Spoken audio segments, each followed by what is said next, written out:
Next 9 news में आपका बहुत बहुत स्वागत है। मैं हूं आपके साथ अबरार मंसूरी। लगातार जिस तरीके से गिरिराज सिंह बिहार के मुख्यमंत्री नीतीश कुमार पर हमला आवर रहा करते थे, अब सरकार बदलने के बाद उनके तेवर जो है वो और ज़्यादा सख्त हो गए हैं नीतीश कुमार को लेकर के।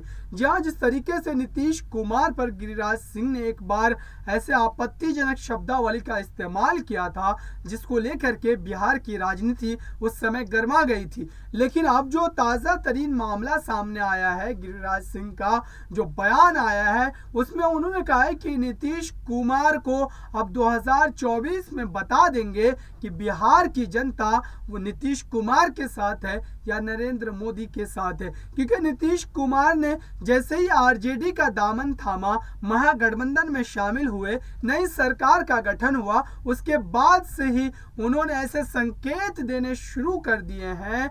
और मीडिया के द्वारा जब उनसे सवाल पूछा गया तो उन्होंने खुल करके ये बात कही कि बस आप इतना समझ लीजिए।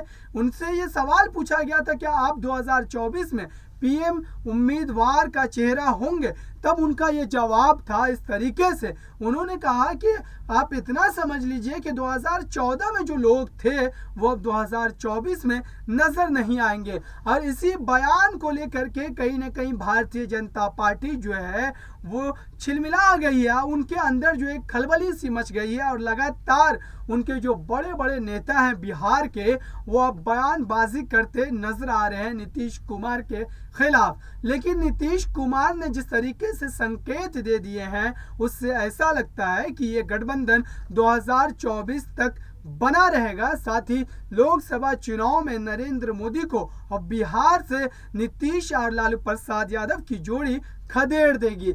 और इसी को लेकर के अभी से प्रधानमंत्री नरेंद्र मोदी समेत अमित शाह, बीजेपी के राष्ट्रीय अध्यक्ष जेपी नड्डा जब भी बिहार में कैबिनेट विस्तार को लेकर के बैठक चल रही थी, नीतीश कुमार तेजस्वी यादव मंथन कर रहे थे, ठीक उसी समय राजधानी दिल्ली में बीजेपी बैठक कर रही थी। आप सोचिए कि बीजेपी को इतना क्या डर है बिहार की राजनीति से, क्योंकि बिहार की राजनीति ही नरेंद्र मोदी की उस दबदबे को ख़त्म करने के लिए काफ़ी है। जिस तरीके से 2014 में एक भयानक जीत के बाद बिहार और दिल्ली में एक तरीके से रोक लगाया गया था, उनकी जो चुनावी एक तरीके से यात्रा थी और लगातार वो जीतते आ रहे थे, उस पर कहीं ना कहीं अगर ब्रेक लगा था उस समय में तो बिहार की धरती पर ही लगा था।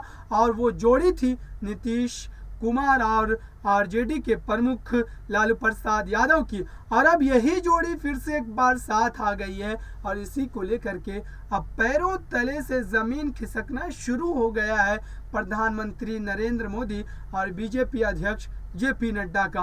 आपको बताएं कि नीतीश कुमार जिस तरीके से ये फैसला लिए हैं एक चौंकाने वाला एनडीए के खिलाफ, इस फैसले को लेकर के उन्होंने सोचना तब शुरू किया जब बीजेपी के जो अध्यक्ष हैं जेपी नड्डा वो पटना में जाते हैं और बड़े मंच से ये बात कहते हैं कि अगर बीजेपी लगातार अपने आदर्शों को लेकर के राजनीति करती रही तो फिर ऐसा समय भारत की राजनीति में आने वाला है जब क्षेत्रीय दल जो है कहीं ना कहीं समाप्त हो जाएंगे। और ये बात नीतीश कुमार को चुभ गई और नीतीश कुमार ने वक्त रहते महाराष्ट्र की तरह अपनी हालत को न करने का सोचा और सही समय पर एनडीए से खुद को अलग कर लिया। देखते हैं आने वाले समय में अब बिहार की राजनीति में क्या क्या चीज़ें आपको देखने को मिलती है। फिलहाल इस रिपोर्ट में इतना ही। देखते रहिए ताज़ा तरीन खबरों के लिए नेक्स्ट 9 न्यूज़ को। धन्यवाद।